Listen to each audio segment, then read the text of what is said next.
Good morning, good afternoon, good evening, depending upon when you are listening. Welcome to Run It Back, episode number 46.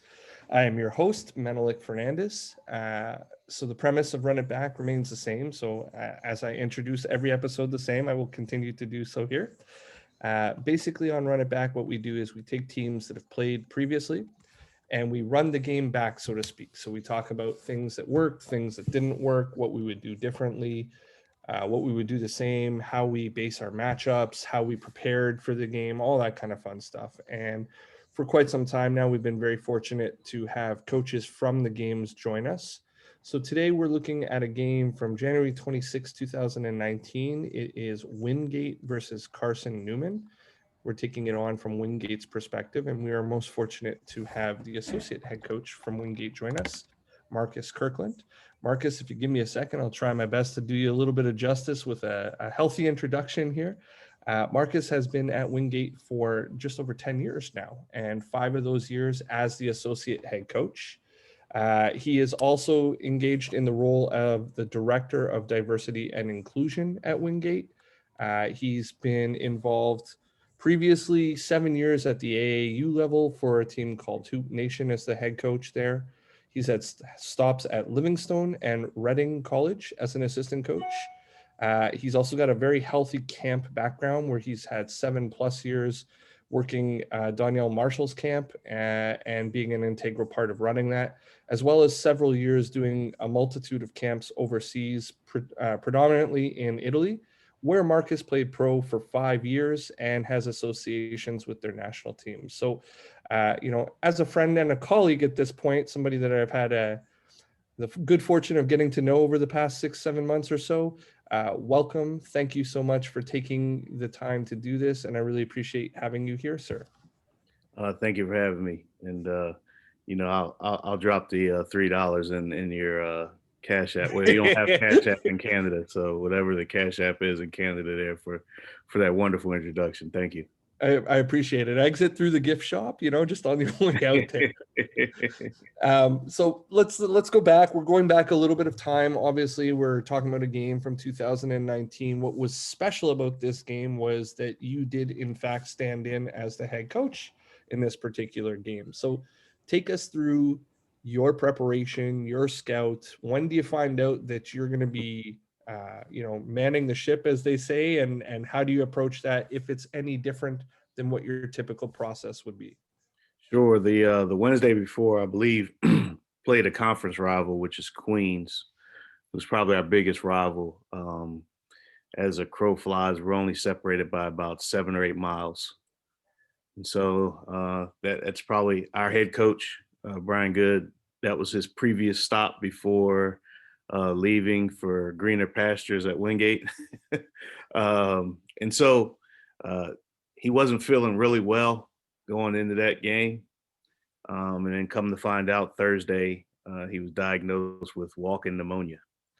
Ugh, And not so fun. therefore he had to stay away from the team. So I found out Thursday right before practice.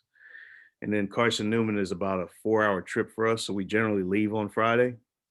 And as you know, as a Division II assistant, you're now I did have 2 younger guys that were assisting me at the time. One is a GA, Kerrigan Farley, and the other as a volunteer assistant, Dante Samuels. Uh, so I did have some help with the planning. However, uh, generally hotel, meal, stuff like that is the Dobo operation is all on the assistant coach and or associate head coach now. Um, and so, at the time it was like, man, I gotta get all this done and I gotta get the scout done and I gotta coach the game. So um but it worked out, obviously. It worked out. And For sure. so yeah, I found out on Thursday and we jumped on a bus on Friday, drove up there, practiced up there, and I think I slept for about 15 minutes on Friday night going into Saturday's game. I hear you. So take me through your scout. I've been fortunate to sit in one of your scout presentations prior, but Mhm. for anybody who's listening who has no idea, what does a scout look like for you? How do you create, and what are your points of emphasis, points of focus that you're putting in for your guys? Sure. So, I mean, the scout really has I would say 4 sections to it. Has the our offensive keys, our defensive keys, personnel, and then plays. So generally, we put in their top 8 to 10 plays and all of their OBs in the scout. So they're all diagrammed in each and every scout that we have. And then we have obviously detailed personnel, starters, guys that are coming off the bench, anybody that would have a chance of playing. And then we have offense and defensive keys. So just things for our guys to kind of sleep on and focus on as they're watching film or watching the scout.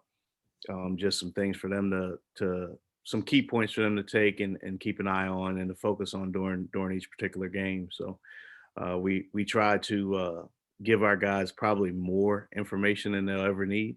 Uh, Right.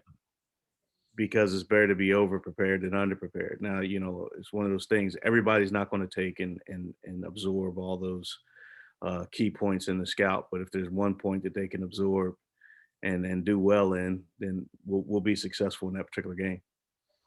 Love it. So 10 years in your particular conference, Hmm. at this point, how many games out are you watching in order to construct that scout? And like, do you come across very much new stuff at this point in terms of, their OBs, their half court plays, all that? Or are you doing a lot of it from, hey, we're playing Menelik and Menelik runs a lot of this particular Horns series. I know I should throw that in there. Like what at this point is going on for that?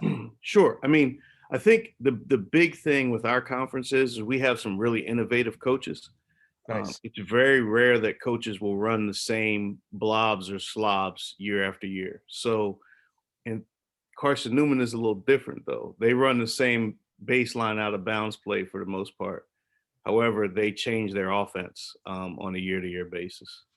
And so, you know, I probably watch anywhere between 6 to 8 games out, Oh, uh, wow. and just trying to get a feel for who they're playing, their substitution patterns, uh, what they run, when they run it. One of the things that I learned over the course of my time is that there's a certain select group of coaches that actually run plays only at a certain time in the game. 5 minutes left to go, 3 minutes left to go. First half, second half, and so really focus in on what they're running and when they're running it, just so we have a little bit of a thought process on the bench. 5 minutes left to go, we're coming out of a media timeout. Well, okay, what's coming? And so we any type of small advantage that we can get, coming out of that stuff is welcomed. I actually really appreciate that. So when you're constructing all of this and you're watching your 8 out, will you be making notes the first time that you're watching through, or will you watch everything, go back and be like, okay, at what point did he run this? At what point did he run that? And then try to identify patterns. So I do it as I'm going, but I might watch those 8 games twice. Right. So I do it as I'm going. It's kind of like when you watch when you watch The Hangover, right? You miss something because you were laughing, or you go back and watch it again, like, man, I don't remember that part. But Right. it's kind of the same thing. You kind of put your head down to take a note or something like that, and you may miss a little nuance or a play call or something that coach did on the sideline. That's the other thing that I really focus on, especially in second halves of games, is to be able to watch and look at the head coach as he's making calls to try to get exactly what he's calling, whether it's a hand signal or a verbal play call. So this one's not in the questions I sent you, but I'm curious, just because like we didn't use Synergy last year. We were using Huddle, and I haven't used Synergy since I was at York for stuff like this. What success rate would you say you experience in terms of being able to identify other coaches' hand signals or verbal calls and all that? Like, are you fairly accurate with that, you find? As long as I can hear it, as long as I can hear it and I can see it, we're probably in the. I mean, I would say if the audio's on, or second half of games when you're dribbling towards their coaching staff, I Yep. would say I'm about 80 or 90%. Like on my scouts, I have about 80 or 90% of the calls, and That's that was what's the second time that we had played them. And so I have a sheet that I keep during the game, mhm. fouls, timeouts, um, but I also keep their play calls. So what'll happen is throughout the game, if if he yells out blue, which is one of Carson Newman's calls, I'll write blue 456 in the first half.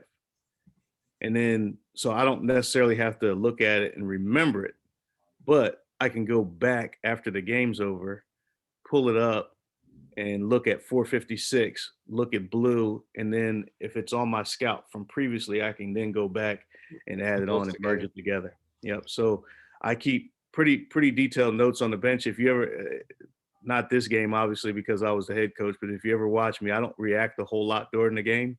I'm not a celebrator, so a lot of times I'll be sitting there taking notes as to what they ran late clock, what they called it, who they want the ball to go to. Right. I think those are all important things when you're trying to win a game, especially a close game. Any little bit can get you an extra 2 points or an extra 4 points. I agree. I mean, especially in a game like this that ultimately is decided by 2 points, right? Like that really helps for sure. Hmm. Let's talk about delivery of the scout. I mean, I've never been an associate head coach personally. Hmm. The relationship between an associate head coach and a head coach, I'm sure, is borderline an intimate one. You guys are obviously in very good communication with each other, and you bounce a lot of stuff. And I'm sure there's a lot of openness and honesty. So, if I'm not mistaken, if I remember from your previous presentation that I watched, you do a tremendous amount of the scouting that is there, Hmm. pretty much 100%. This year. And I would assume that you first convey a lot of stuff to your head coach. What's that process like? And then does it get streamlined when it goes to your players? How much are you giving them? What are you giving them ultimately? So being 10 years in, I think he knows what I'm going to do. So he pretty much trusts me. So my conveyance is throwing the scout on his desk before I walk into practice. Awesome. That's pretty much it. So as far as conveying it, um, we go through and we power through or actually go live through their top 3 or 4 plays, or if they run a certain continuity quite a bit, or if Right. there's an action that I think is going to be extremely hard to guard, we go through that. Right. One of the things that we do leading into those games, um, we do 4-on-4 shell drill, Hmm. and if they have a certain action that we struggle to run or struggle to guard, or we may struggle to guard, or I feel as though we're going to struggle to guard, we'll put that in our 4-on-4 shell, and we'll go through that leading into that game.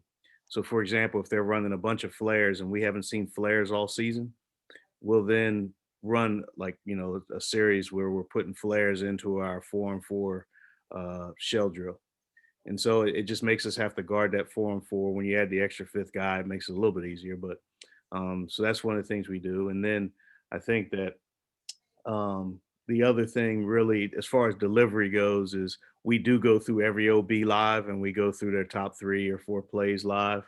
But then the rest of the stuff we kind of cool down and walk through towards the end of practice. So Uh, that's one way. And then involved in every play, we show film. So when we go into film, um, after practice, before practice, I tend to like to do it before practice so they can see it before we run it. right. Um, we'll show them a play diagram and then kind of show them the execution of that particular play.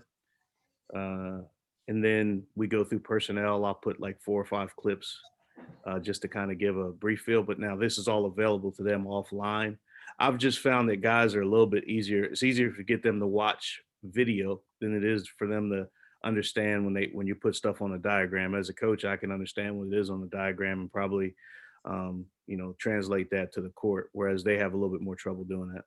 I would agree 100%. And I think the way that you're doing it uh, covers all bases for different learning styles, right? Like some Mhm. people can look at diagrams and learn, others need to walk through it because they're more kinesthetic learners.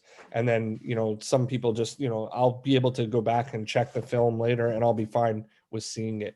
I think Brant's got a question for you there. So shoot, Brant. Sure.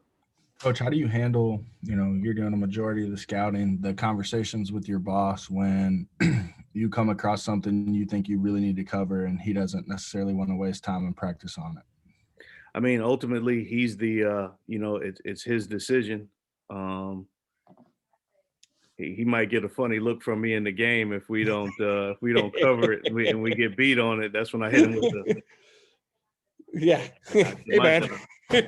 I mean, ultimately, when it's all said and done, we're our job is to support our boss, And if he doesn't deem it necessary or important, then we just have to move on, it's just one of those things. It's difficult. It's kind of a difficult pill to swallow sometimes, because you're like, coach, we're going to get beat on this if we don't worry about it. But, they have other things.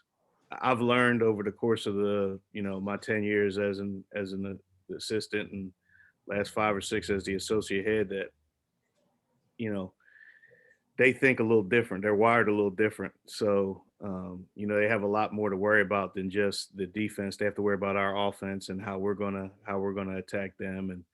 And so, there might even be a problem from the game before that he's trying to work on and fix, that is going to take a little bit longer in practice. So I don't ever take it personal. It's one of those things that I think I take it more personal when a kid doesn't look at a scout and he gets beat off a play that we went over and over and over again. Like there's a play that Carson Newman ran this year, baseline out of bounds, and I told the kid, like, listen, it's going to be a pin in. As soon as he passes the ball in, he's going to pin you in.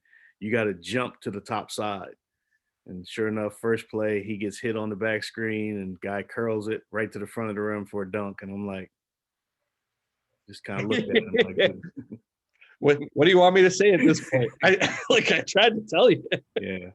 So let's go into substitution patterns prior to the game, and then how that influences the film that you deliver. So what I mean by that is, first of all, do you predetermine the majority of the substitution patterns that you have during the game? Do you use like a depth chart and say specifically like, okay, Marcus is going to come in at 3 minutes in the first quarter, et cetera? Or are you doing it more on feel? no, we've never done it. We've never done a standard, kind of like I call it the Jerry Sloan, John Stockton. John Stockton used to come out, I think, at like 4 minutes in the first quarter, and then he would go back and 8 minutes in the second quarter or something like that. No, I mean, it's really based off of feel, off of foul trouble, so on and so forth. If a guy gets it going, we're not going to pull him. Right.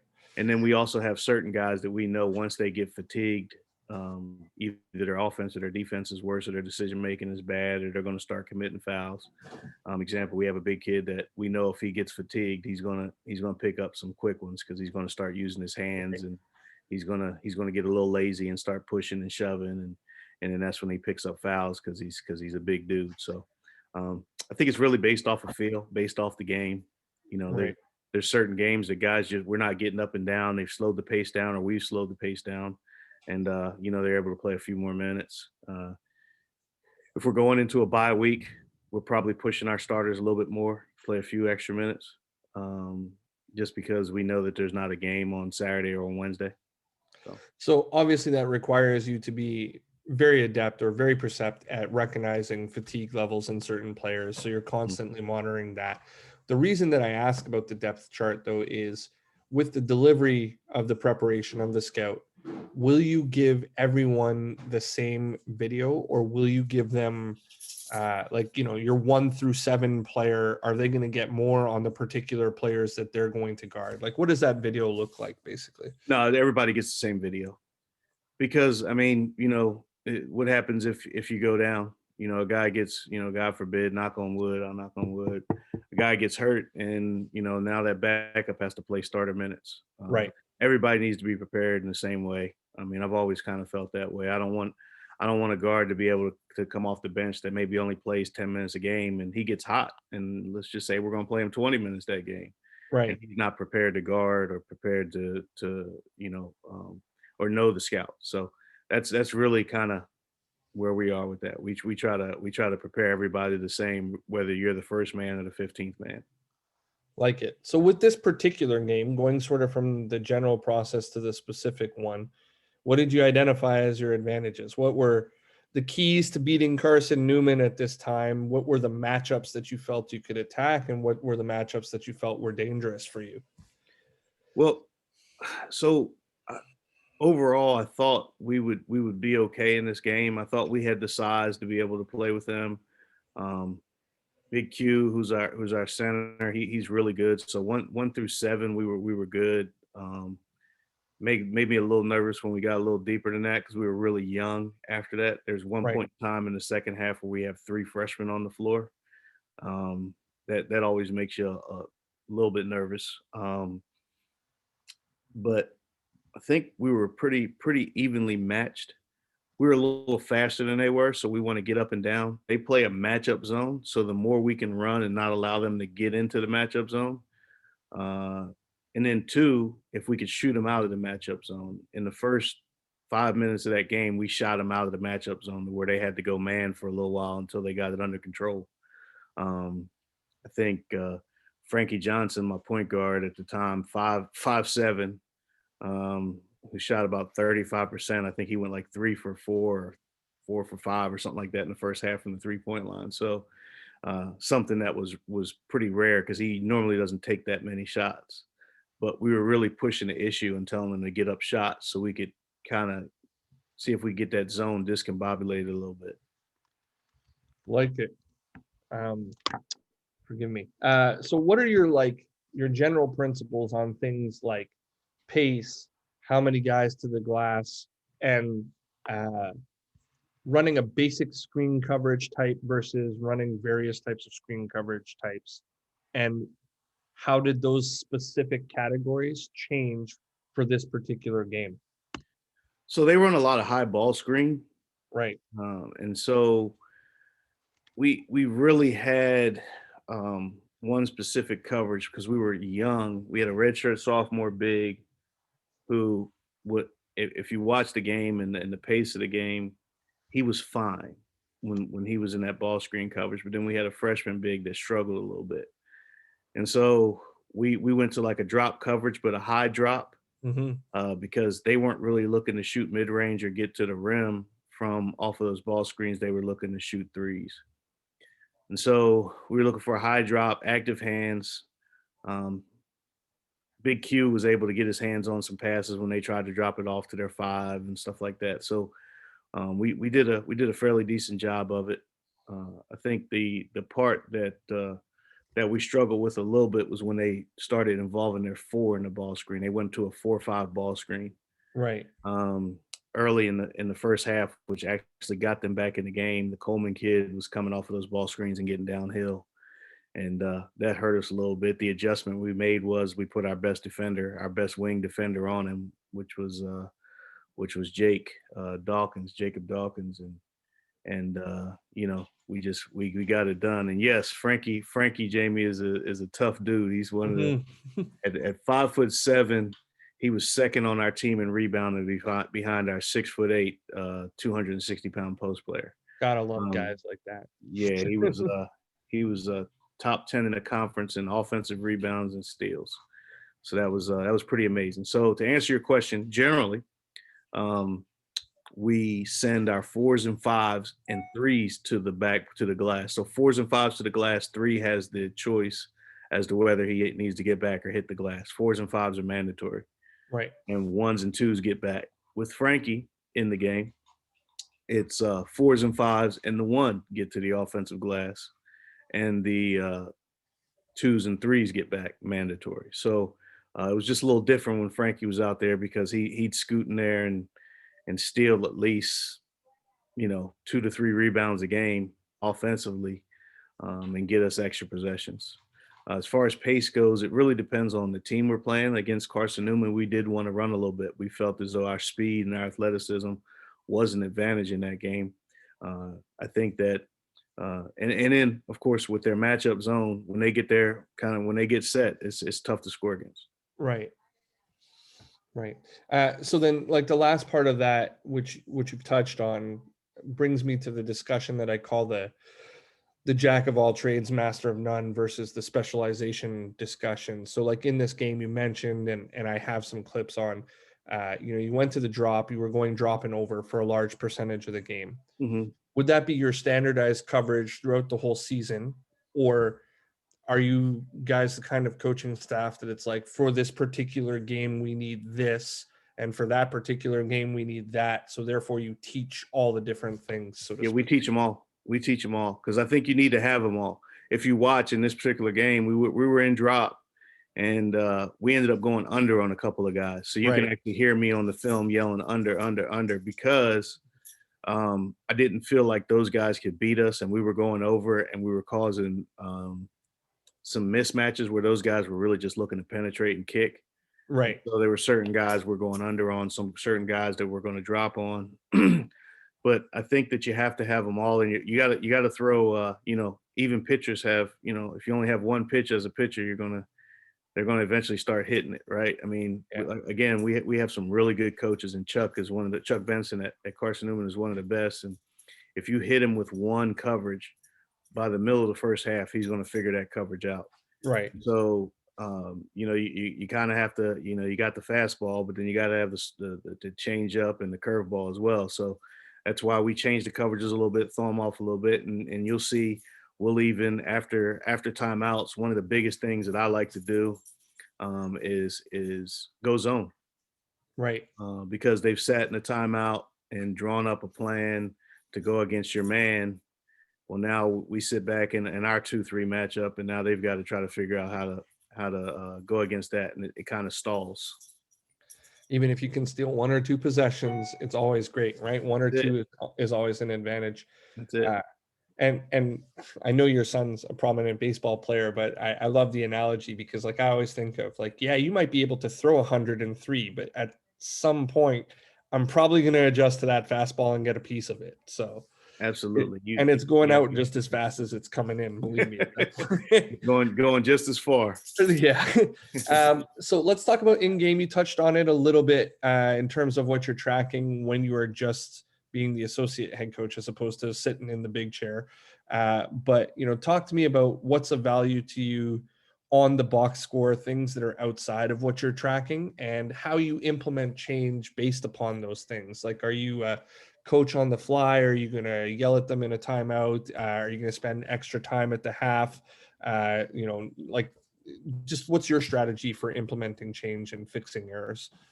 So I think the biggest thing that you can look at on a stat sheet, a stat that we don't necessarily keep on the bench, is our assists. And like when you look at, you come out of the first half and you have 3 or 4 assists, that means we're not necessarily sharing the ball the way we're supposed to be. You want to be at worst at the bottom end around 7 or 8.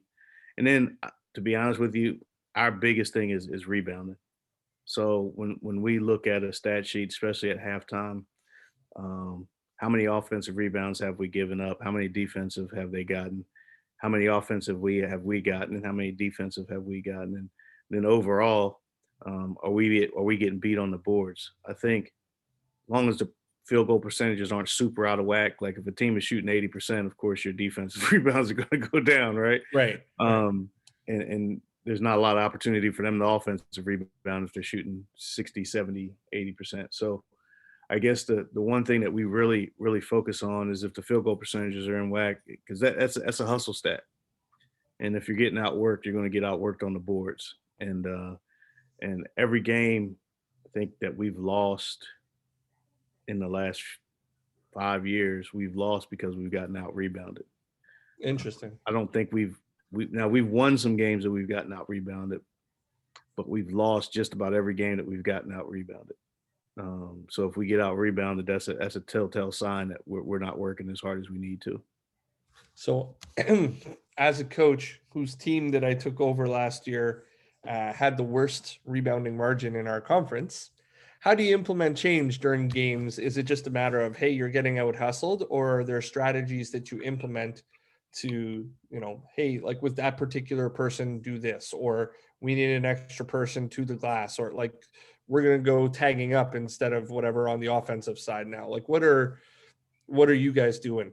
Well, defensively, I mean, obviously it just depends on who's getting them, right? So if it's our guards that are giving up those offensive rebounds, then we're going to get in our guards like, hey, you got to keep our bigs are doing their job. They're going after the ball. They're boxing out and they're going after the ball.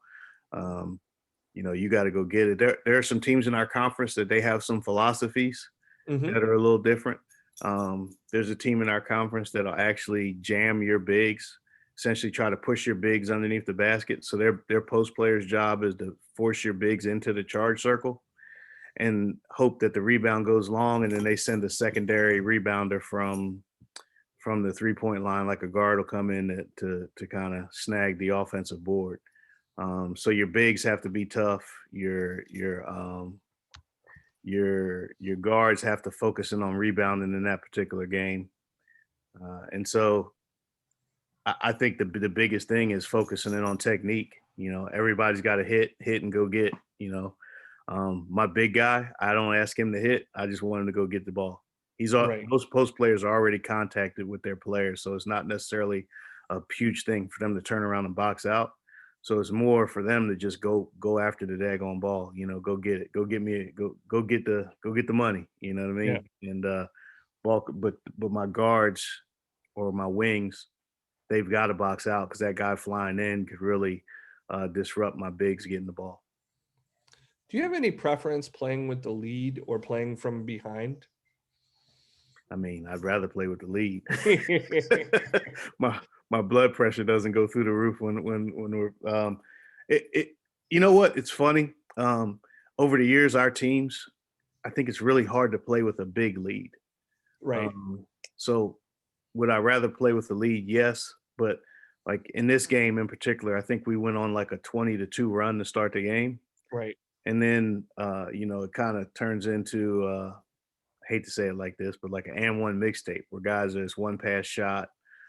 Guys are trying to make the hero play and trying to make the highlight play instead of just playing the way we played to get that particular lead. And I think that's one of the most difficult things to do in basketball is to play with a big lead and to keep your foot on the gas.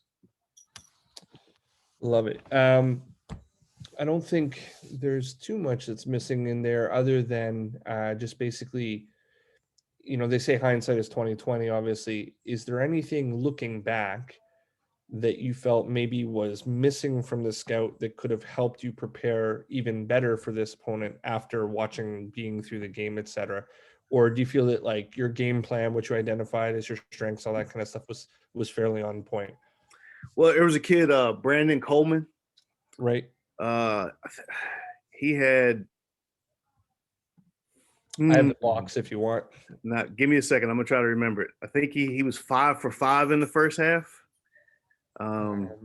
He had 11 points in the first half, and he ended up the game with 13. But we made an adjustment at halftime on him. But we didn't expect him. That was the 4-5 ball screen that I was talking about. Right. We didn't expect him to be involved in that wing ball screen, and we gave up 5 buckets in the first half on that. I should have called the timeout to get that fixed earlier in the first half. And then the biggest thing that I would have did differently in this particular game was at the end of the game. I think it's 70. We're up 74-72, and I called the timeout after a made free throw. I called the timeout so we could set our defense. I only had 2 left. I don't think I would have called that timeout. We had a veteran team on the floor. We would have been able to set our defense because I actually ended up needing that timeout later on, which is actually one of my questions from the videos. So now I understand what happened there, obviously. But that's interesting. What about from the other side? Was there any, I mean, I'm assuming the 4-5 ball screen would be one, but were there any real adjustments in the game that sort of made you tip your hat to the other coach? Like, damn, that was a really good adjustment. Like, good job. Yeah, coach. he instead of lifting his 4, who couldn't really shoot, he started lifting his 2-man, number 23, Malik Abraham. And Malik Abraham in the second half got going. I think the first half, he really didn't shoot it much. He might have had maybe 6 points, 7 points. And then the second half, I mean, he really kind of got them in it. I think he ended up with 17. Yeah, he actually ended up being their leading scorer. Yeah, and so the second half, he made an adjustment. He was keeping them in the corner, and we were able to guard everything behind that. And what he did is because he knew we were helping with that guy on the roll, that corner guy, he shot that corner guy up to the wing. And that was a hell of an adjustment because it took us a few minutes to figure it out. We got it fixed, but Nice. by the time we got it fixed, he had 11 points. So a little bit of an eye twitch moment. Yeah. If anybody has anything for Marcus, go ahead. Please feel free. If not, I'm going to jump into a bit of video. I pulled about 13 or 14 clips from this game. But yes, no. All right, we're good. Coach, let me get set up here. I don't know if you're familiar with the annotate feature at all, but if you are and want to show something, please feel free. And are we good with this size? Everybody can see my screen. We're okay? Give me a thumbs up. Yeah. Awesome. All right. So first clip, we are just a defending and drop type deal. It's early in the game. Like I said, I'll play it 3 times, once through for everybody, once to try and describe it for anybody who might be listening. And then third time, coach, it's yours. And I think my notes on this were just, sort of give us the teaching points that you had in drop and how you had been working on it leading up to when you introduced it in the season, all that kind of fun stuff. So this is them from the left slot. They're attacking the nail. They hit the shake in behind and they end up turning the ball over. So not a whole lot there that is remarkable from their side, but just sort of give me an idea. What do you see? What could be better in it? And what were your teaching points in telling your guys how to play it? Well, I mean, the big thing was Grant Teichman, number 4, was their leading scorer going into the game. And so we were really focusing on not allowing him to get loose. Right. I think he had a pretty rough one, but he had 8 assists. He had 8 assists in this particular game, but he was like 1 for 12. And so what we were really focusing in on was getting over the top. If you want to rewind that real quick. So Jake is probably our best wing defender. And so he's really working on one of the things that the technique we work on is getting low and grabbing the screeners, the back of his knee.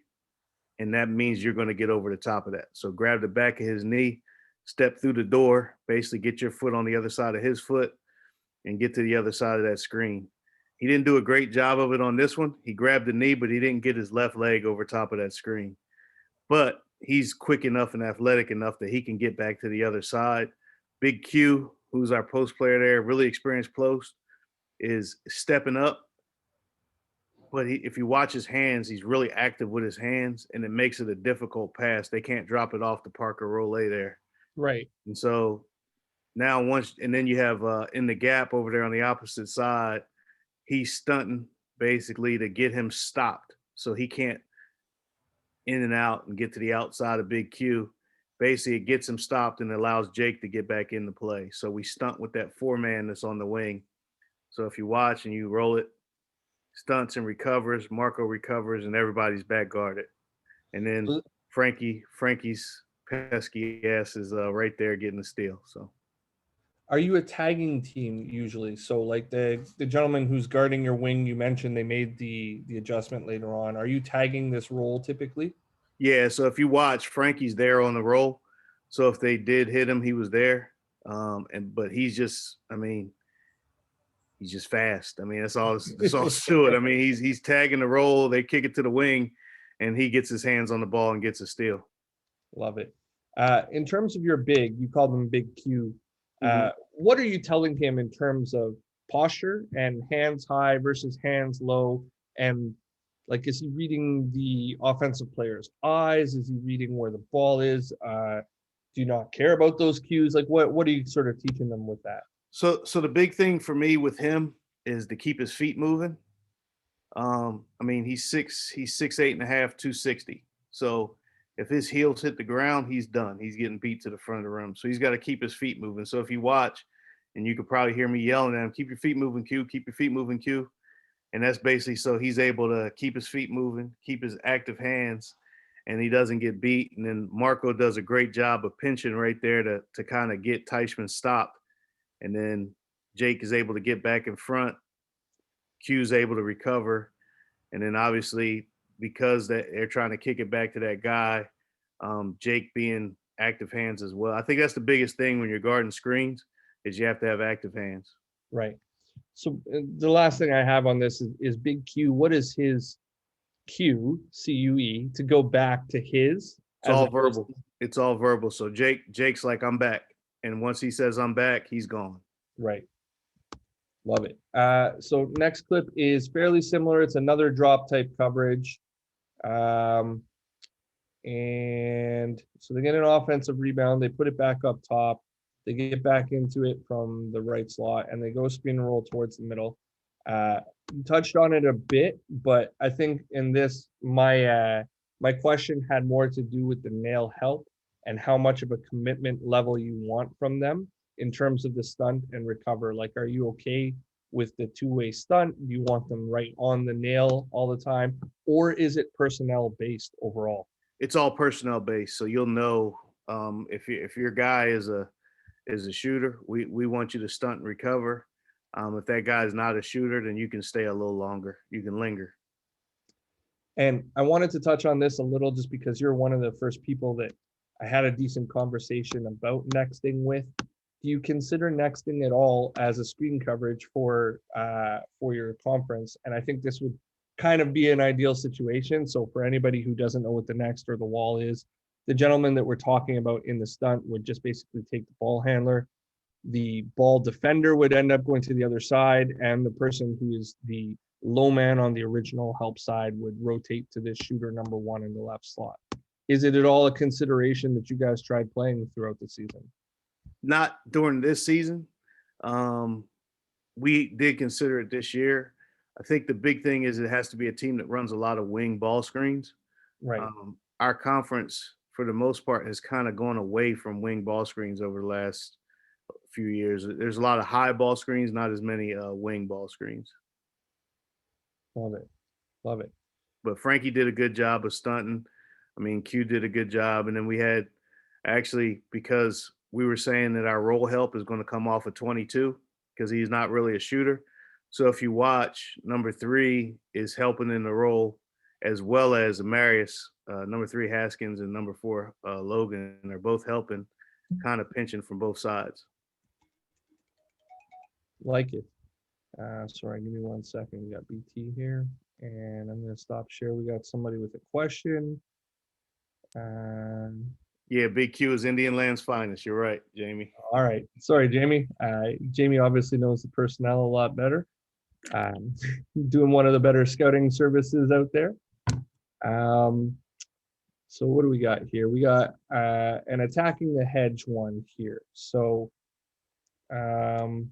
this one was an interesting clip for me. So I'll run this through. I'll let it play one time so you can see. And then I want to talk a little bit about the 45 cuts in both directions. So there's multiple sides to this action. It starts on the offensive right side. There's a swing pass. There's another swing pass coming back in the other direction. Ultimately ends up with an attack from the left slot getting all the way to the basket. But what I liked about this clip, or what I wanted to talk about, was the idea that the cuts from the 45 almost remind me of the Euro continuity offense. And I'm wondering if those are all automatics within your offense, or if there's some sort of cue that I was missing to send people through. So here is your first one, number 10 going through. And then there's one in the opposite direction where he's a little bit early, I think, but he's going through on the opposite direction. Talk to me about your 45 cuts and when you're employing them and how. So when we go against a team, so they were trying to ice. One of the hardest probably people to ice in our league was Frankie Johnson. And so, and then Marius Logan was probably the second hardest guy to ice in our league. And so we wanted to make it even harder. So that's where the 45 cuts come into play. Right. Part 2 of it is when you got 6'8", 260, you want him setting screens. And so in the Euro continuity, what we felt is we didn't want Jake, number 1, or Marco, number 3, to be out there setting screens. We wanted Q to set them all. And so basically we put him at the top and we rotated him back and forth, and you just kind of cut that first guy back door. And so we involved him in a little bit more. So it was an automatic. So very similar to the Euro cut. Instead of having the other opposite 4 lift, we just put two in each corner, 2 on each wing, 1 in the wing, 1 in the corner, 1 in the wing, 1 in the corner. With this particular set that is multiple side action and really good, in my opinion, what are you trying to ultimately get? Like, are you happy with this drive by that particular player? Is it going for a specific guy that you're trying to figure out, or like what's the goal of this set? Not really. Like if you watch on that second cut, if you take it back to when number 10 Frankie cut, like he was open. So I mean, it's just a lot of stuff that you can get out of it. So if you go to this Great. cut here, I mean, Yeah. he's open.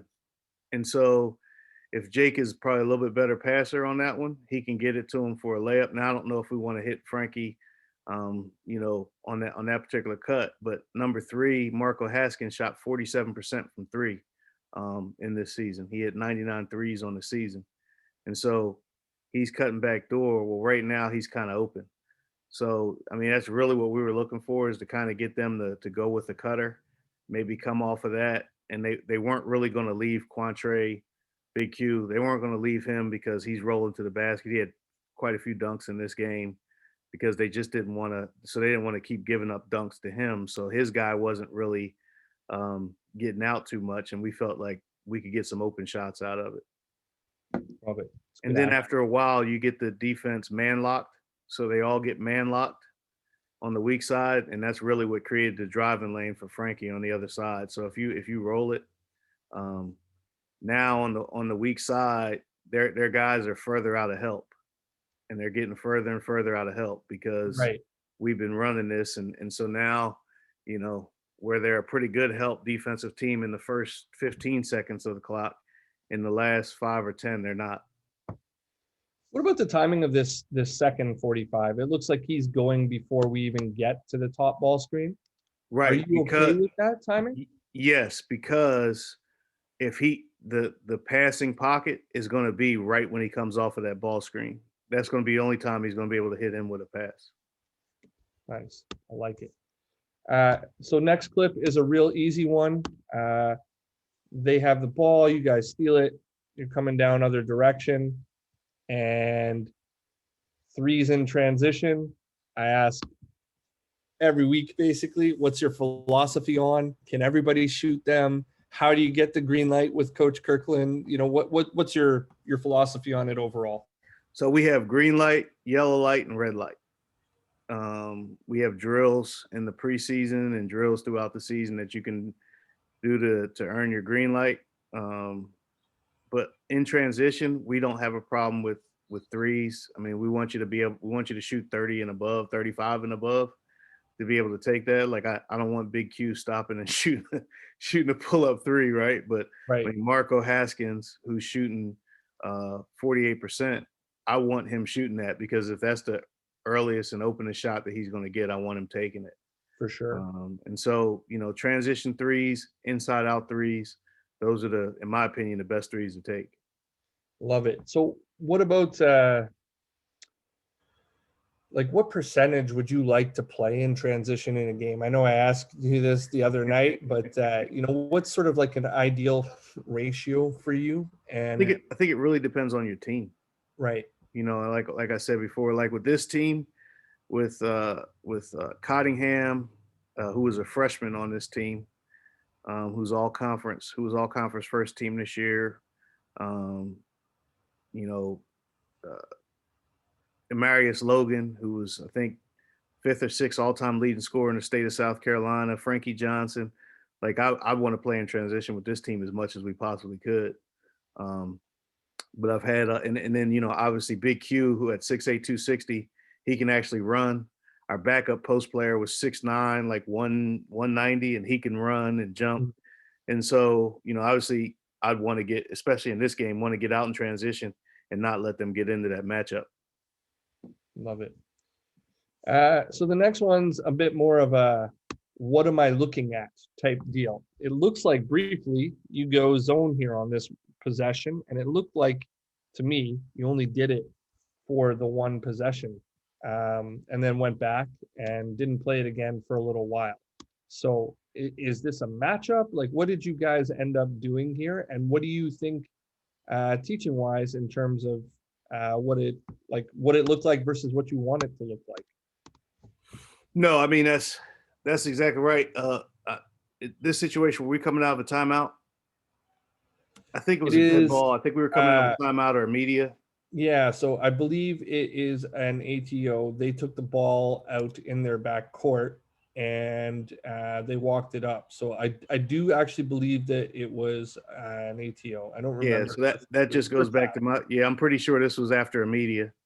Yeah, it looks like it's just under 7 minutes. So it looks like it was after a media. So more than likely, I was going against Coach Benson, thinking he was getting ready to draw something up for the man offense that we have been playing the whole first half, and we were just going to throw we have a 2-3 matchup zone, and so we were going to throw it at him to see if we could get them out of their rhythm. You know, you come out of a timeout with it set in your head, the play that you're going to run. Okay, I got to stand here, I got to go there, I got to go over here, and I got to go set this screen.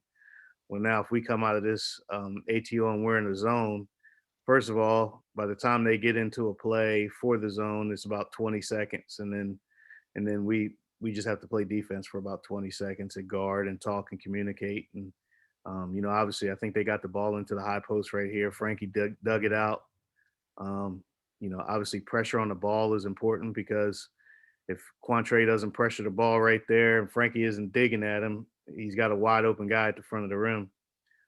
He ends up kicking it, skipping. But again, the pressure on the skip allowed it to not be a strong pass. So we were able to recover on that and close out and get a hand up and get the rebound. I think that's the hardest thing, is to get a rebound off of sometimes when you're in those zones and you don't play a lot of it. I would agree.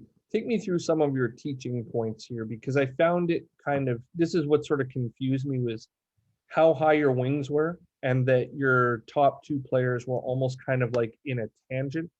It didn't look like you bumped all over the floor, and at certain points you were really swarming. Like when the ball goes into the nail, it looks like three guys go to the ball type deal. So take me through some of your teaching points, if you don't mind, as to like what's So we're gonna match their front. So it's a matchup zone. We're gonna match their front.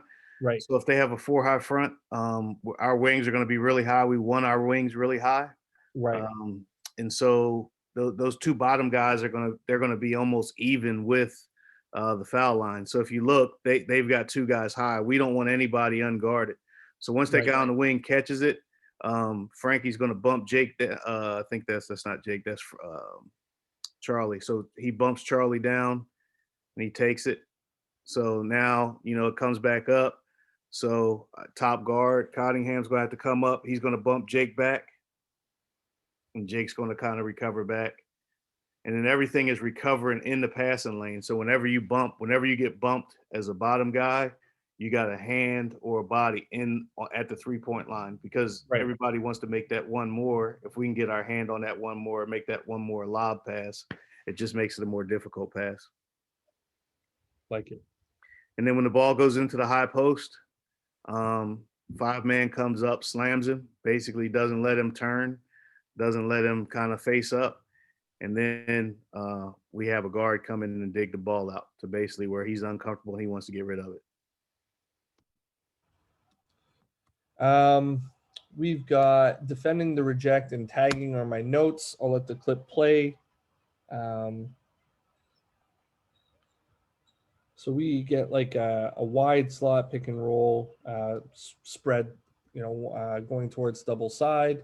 You guys are still in your drop and over. Then they reverse it. Then they put it back to the shake and they do it again. So now it's like you're an empty side pick and roll going towards the center, going towards the triple side, but he rejects.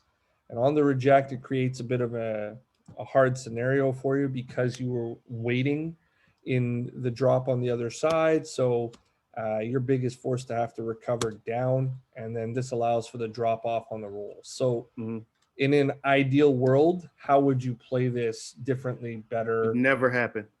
He should have never allowed him to reject that screen. So in our defense, basically what happened is he's trying to beat the screen over the top, and he's trying to cheat the screen. Right. So if you pause it right there, he should be on his hip and not allowing him to reject that screen. We already got the drop on the other side. We've got a Marius in the nail. Like, he tried to cheat it and beat it across because he didn't respect that kid's handling ability. Right. So he didn't respect his speed, so to speak. I'll say that more than his ball handling ability. So instead of just pushing him into the screen and doing what we fundamentally teach, he tried to jump the screen. And when he jumped the screen, that guy rejected. one of the things in our defensive philosophy when we're going under, when we're in drop coverage or when we're hedging, you can't allow that guy to reject because all your help behind you is to the middle, not to the baseline. So then I have a question on your teaching points, and I think that it might be area on the floor located, but on one of the earlier clips when we were talking about your teaching points on the drop, you mentioned, dropping to the level of the screener, getting your hand on the back of his knee so that you can get over. Mm-hmm. What would be the teaching point here into the ball handler? Would you still want him to do the same thing? Yeah. So right now, what I would expect him to do, he's a little high. I would expect him to be on his hip. So where his right foot is right now, Mhm, his right foot should be kind of straddling that offensive player. And mhm. he should be forcing that guy into the screen, forcing him to use it right now. Then once that screen comes up, same thing, drop your shoulder, get your arm on the back of his leg and get through. Love it. We've got Jason Wayne joining us. That's a person I haven't seen in a while. And then, so, once the reject happens, is the sentiment just basically at that point, we're beat, try and figure it out? Or, is there, should they be tagging earlier? Should they be trapping harder? Is there anything at that point that you think you could have done? Or is this just So basically? the big thing is Amarius turned his head. So number two, excuse me. Right. If you take it back, when he's on the weak side, if he's able to see that, he kind of turns and goes. So the blonde haired kid, Yeah.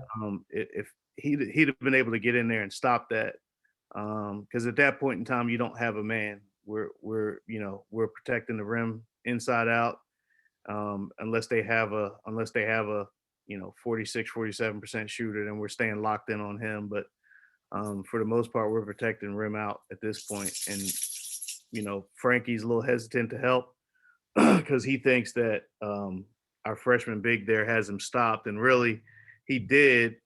They dove the other big from the opposite side, and then Marco should have been a step inside of him, and he let him go.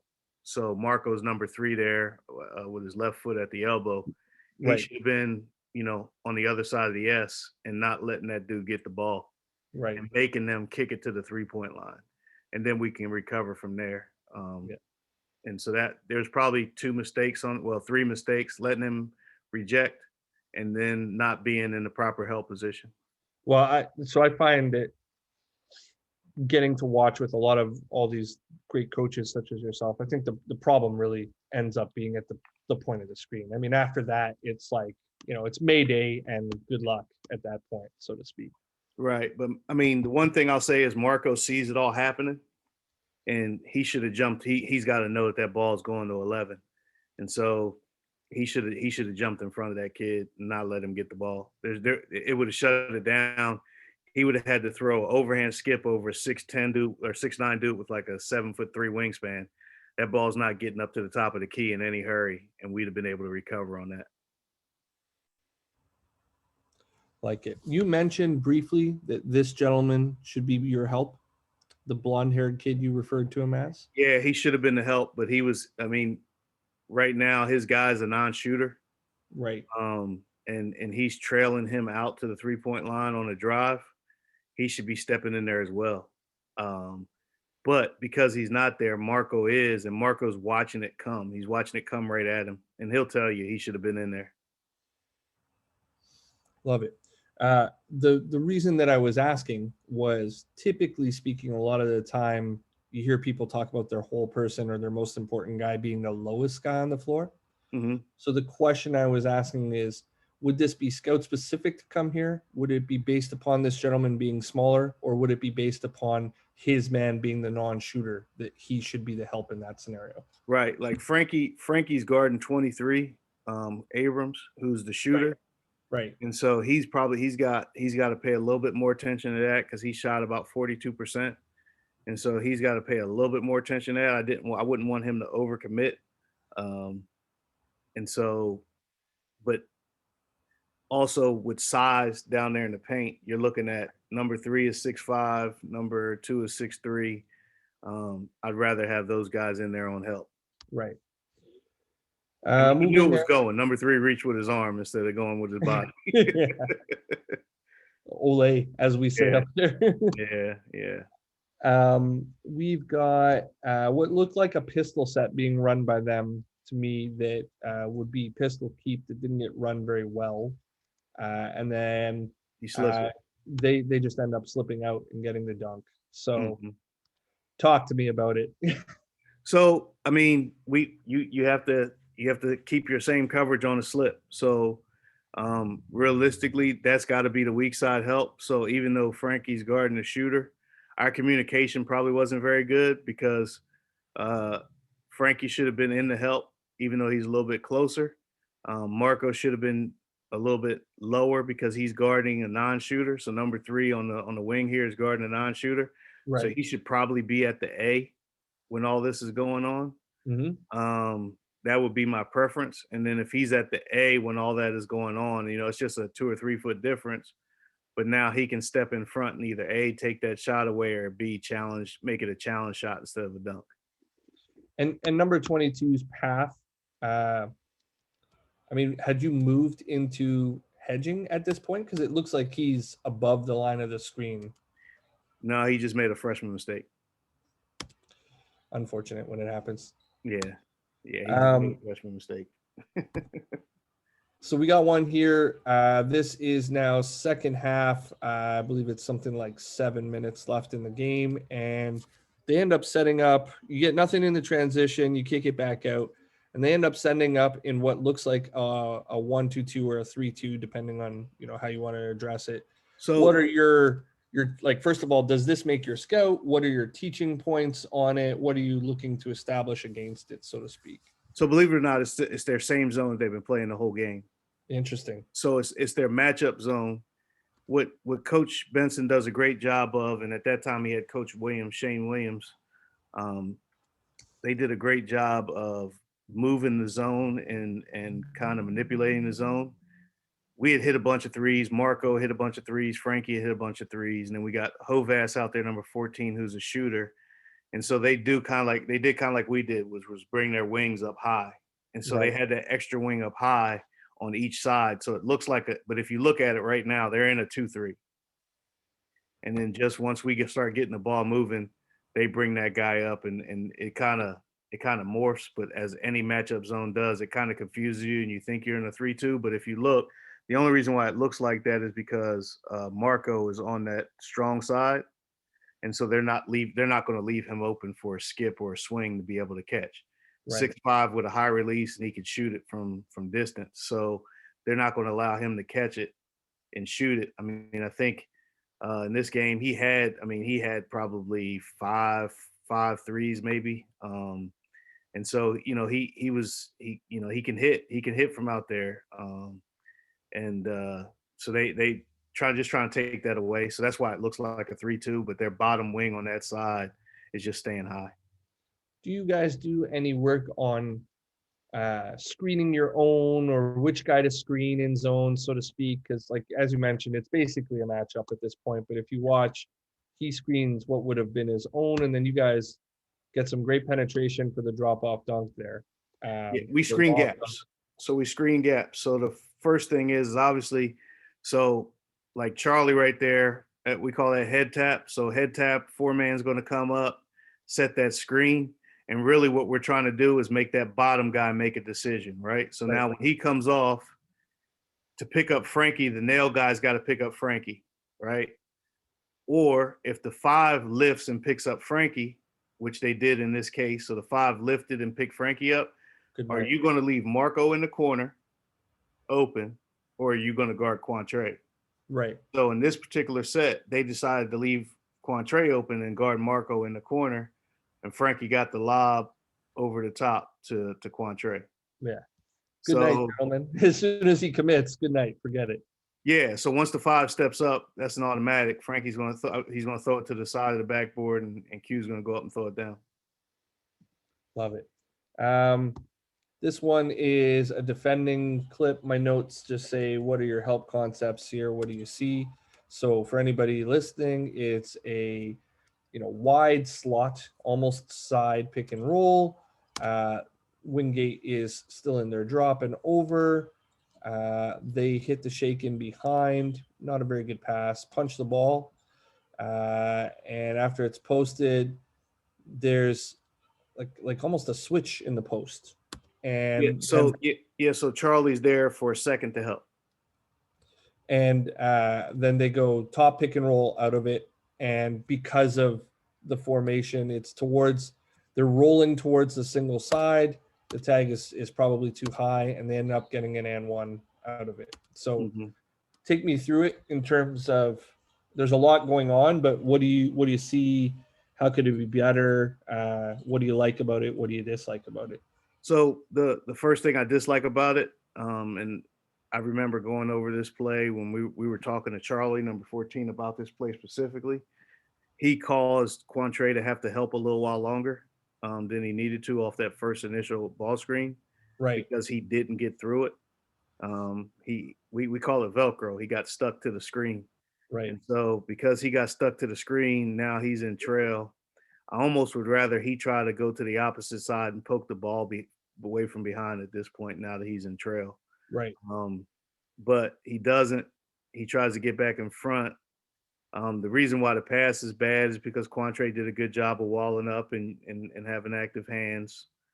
Ball gets to the wing, and then we got. I know what happened. I mean, we got confused because it's all out of whack now. So if you run it, nobody knew who was in the help. We didn't talk, and so that's the biggest thing. I mean, any coach, every coach in the world wants their team to talk a little bit better. Right. If you had the audio on right here, we're probably not saying a word and trying to guard it with our athleticism as opposed to talking our way through it. And so they ended up with a high ball screen, which really not a scouting report thing. It's probably just something that happened naturally. Q's in the right spot for the drop, but we got two guys stacked on top of each other here on the left, and the two guy side should have been covering the roll. But again, no communication. And so, ball gets through, kid makes a good pass or good enough pass, and he finishes it. Yeah. And realistically, I mean, Charlie was there on the help. But I mean, it really wasn't his help because he's on the single side. I mean, if that kid kicks it, he's shooting a wide open three with their best shooter over there. Right. So again, this comes back also to this gentleman right now, not getting hung on it, forcing him into the screen and playing a little bit better in there. Well, and I thought Amarius did a good job of getting through. I think Q helped too long. But again, that probably went back to talk. He probably didn't tell Q to go away. Right. And so, because I thought he did a pretty good job of getting back in front. The pass was made as soon as he came off the screen. And Q had active hands. It was a good pass. He got it through there. Yeah, it's a nice pocket for sure. So this one I found was a bit of a problem for you guys in this game, defending the roll replace. Right. That's basically the what I talked about as far as him making that adjustment. But so here we go with it. There's side or wide slot pick and roll. You guys get through. They try it again. It's almost more of a top pick and roll now. You get through. He decides against it. So now we're deeper in the shot clock, obviously, and we run it again, almost like a flat center of the floor pick and roll. And he's going towards the single side, towards his left hand, takes on the drop, and they have roll replace action happening. So, with this happening, this gentleman plays off of two. He makes his jump stop and fakes the play behind, hits the roll. Who's there for the dunk? How do you play it better? What adjustment did you end up making afterwards? How do you guard it, so to speak? Yeah, I mean, Frankie was there on the replace, and so again, it's communication. So when they come back up for this roll, and I'll let it go. And sorry, I'll go ahead a bit. So right now they have the roll and replace set up. Like Charlie's got to get down in there. He's got a non-shooter in the corner, so he's got to get down in there and take that roll away. This gentleman over here. Yep. Yeah, he's got to get in there and take that roll away. Frankie was there on the tag, so Frankie tagged the replace guy, and so the replace guy wasn't going to be open. And really, Charlie should be all the way down in there. He shouldn't even be worrying about that ball getting skipped to his guy out there in the corner with 6-7 seconds left. Did you at any point consider starting to switch on this action or any other type of coverage, or was this like how did you correct it in game? You mentioned you liked the adjustment that they made, and you mentioned that you made the adjustment as Mhm. well. How did you approach that with your guys? What were you saying? Yeah, to so them? the original thing that they did is they had 22 as the replace guy. And so we weren't really worried about helping, because if he's going to be the replace guy, we can just sit down in there and he can run up to the top of the key all he wants. Yeah, we don't care. Right.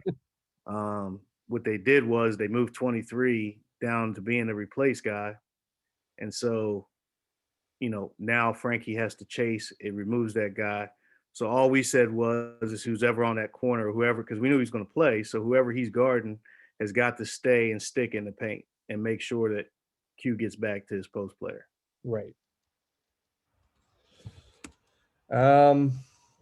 This was you guys defending, and it looked like another possession of zone is what my notes say. Mhm. I think Marco comes across and blocks the shot on the right-hand side, I think. Yeah, so I put in great block on this, so I think you're right.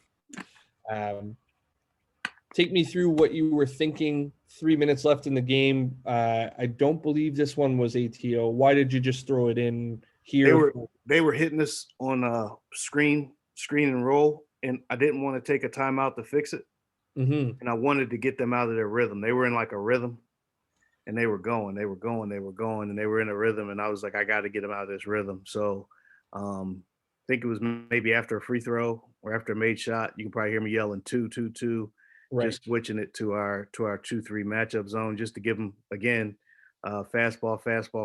Now we're going to hit you with a changeup and see if you can get a shot off in it. And I mean, I think when they finally tried to shoot it, it was like 10 seconds left on the clock. So we got what we wanted out of it. We got them to use some clock. We got them to kind of slow down on their aggression on the side ball screen and roll. So this fantastic block happens after the high-low pass. Who should be rotating to be there on the flight of the ball, so to speak? Take it back a second. So Yeah. right now, number one is way too high. So he's gotten kicked. So Amarius Logan is there. He got kicked, but he never left. He stayed in that area. Like at that point in time, he should be sprinting to that block to get to that guy. Luckily enough, Marco saw it, and this time he didn't just wave at it. He went and got it. So he got up top for sure. That's it's always been like when I played way back yonder, I always had a 6'9", 6'10" guy behind me. So sometimes it'd be like, all right, I got beat, but like it's coming back to me. So it's always good when you have a guy like that protecting your back for sure. Yeah, Marco, like our 6'9" was 6'8" kid he's at the foul line defending the high post, and so Marco's about 6'5", not necessarily known as a defender, but every once in a while he'd show you that he could play defense. He just chose not to. Right. Love it. So we're end of game here now. So we're just under a minute. And I believe it is you guys are up 2 at this point. Mm-hmm. This is after the foul shot, and this is when I believe it's when I called the timeout. Right. So they come up and they get a switch that they want here, and you had not really been switching the rest of the way. And then on this switch, they punch it. They try to play their size. Your little guy tries to take the charge and end the game. You're probably not going to get that call too often. Drop step layup. Talk to me about the switch and so the funny thing what had is, happened. two things. Frankie is amazing at taking charges, and he actually gets those at end of games a lot. Interesting. Tony, who's the official under the basket, doesn't like calling. he likes calling charges. I thought we would have got that one. But Frankie made a mistake in the fact that he's got to front that. Our defensive principles are if you're a guard and you get caught in the post, you've got to front. So he gets to the top side on this one. And then as it goes around, he should have stayed in the front. He goes behind. Right. If he fronts him, Marco's coming to help him on the backside, so the ball probably doesn't get thrown in there.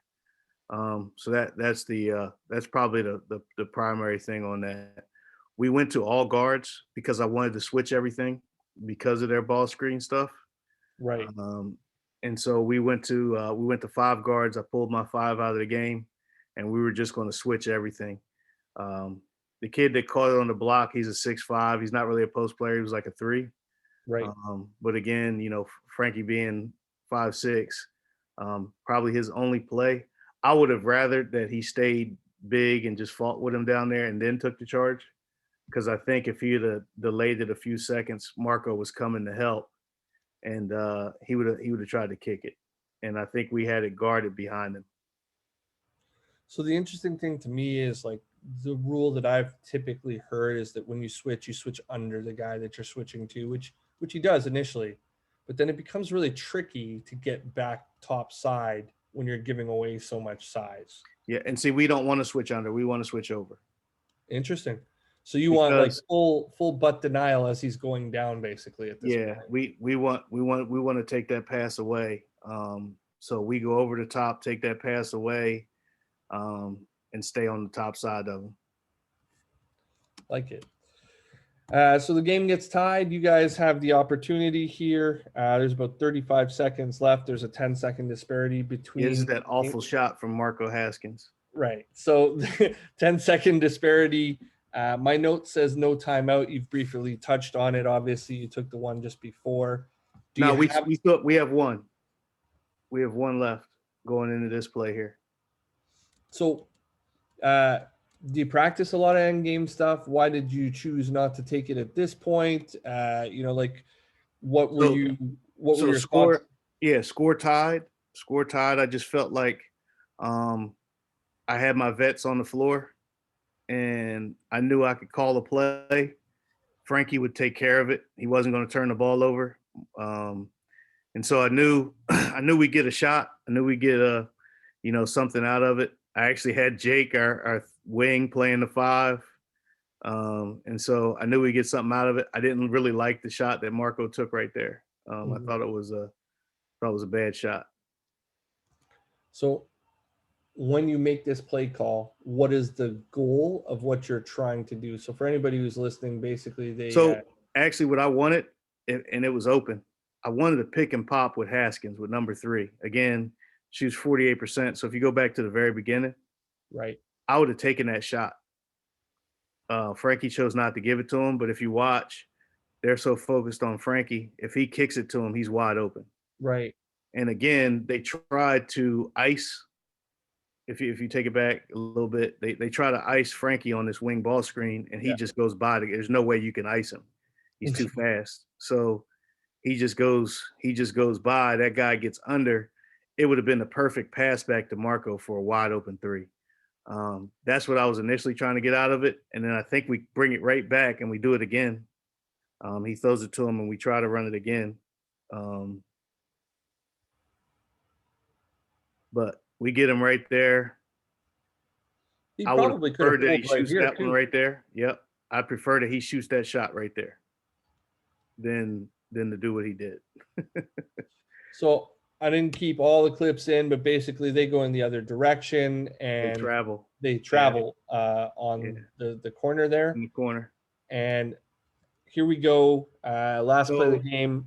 You did not call a timeout here as well, I believe. You didn't use that last one. So when they traveled and we got the ball back, I called the timeout. And this is where I probably made the biggest mistake of the game. And I made the biggest mistake, and then I made the biggest probably recovery at the same time. So I called the timeout.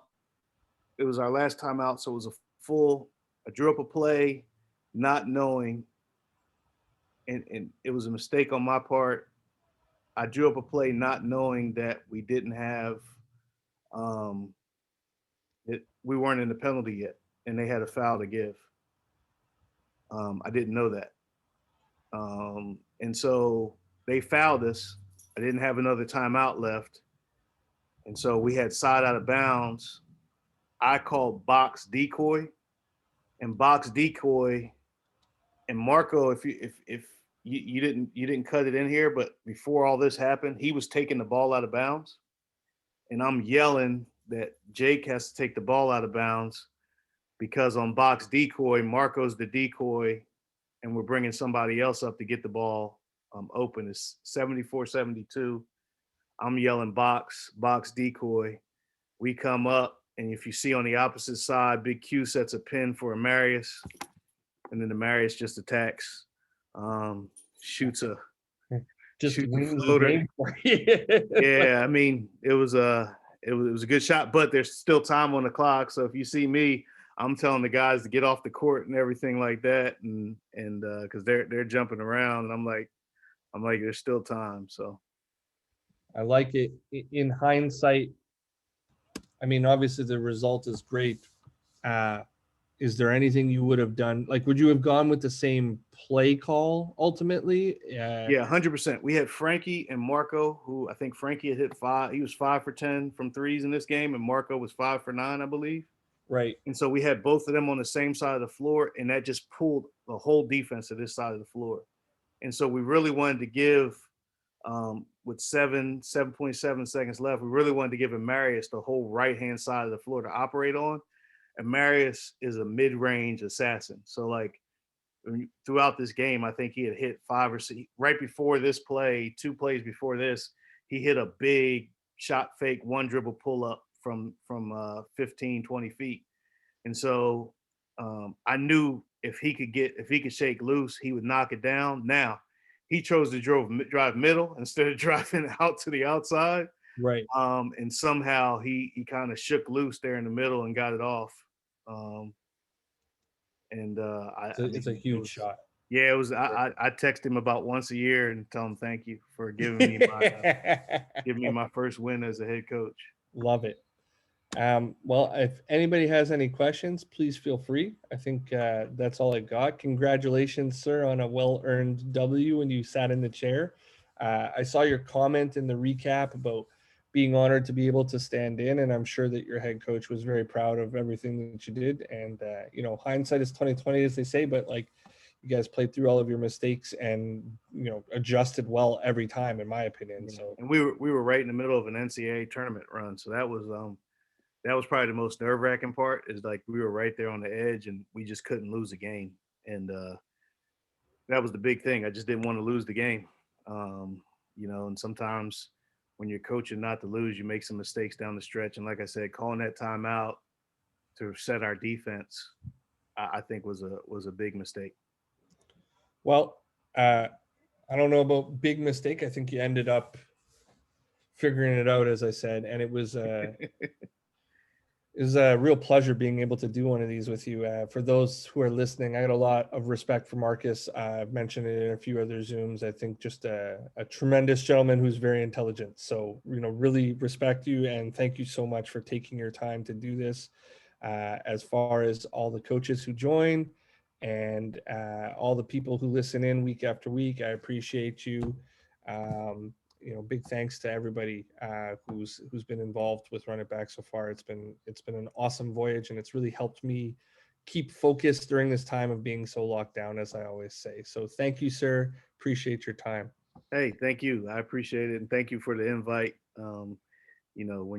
When you're sitting in the hot seat, man, I was like, man, I don't know if I want Menelik grilling me. Get out of here, buddy.